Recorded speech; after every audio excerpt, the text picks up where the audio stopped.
ஒரு 3-4 மாதம் எலெக்ஷன் முடிஞ்சிடும்.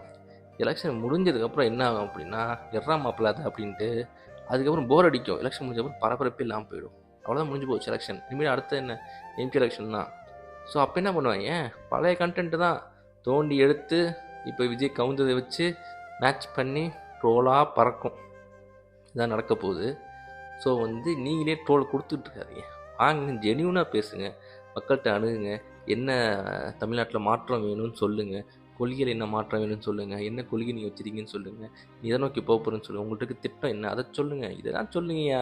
இதெல்லாம் சொல்லாமல் உட்காந்துக்கிட்டு சும்மா நானும் நான் யார் தெரியுமா, என்னை பார்த்தா பயப்படுற மாதிரியா தெரியுது, அதெல்லாம் மக்கள் பார்த்துப்பாங்க, நம்ம ஜெயிச்சிருவோம் கான்ஃபிடென்ட்டாக, என்ன இதெல்லாம் உட்காந்து பூஸ்ட் பண்ணி ஏமாற்றி பூஸ்ட் பண்ணிட்டீங்களா? இல்லை 5 பைசா பிரயோஜனம் இருக்கா? 5 பைசா பிரயோஜனம் இல்லை.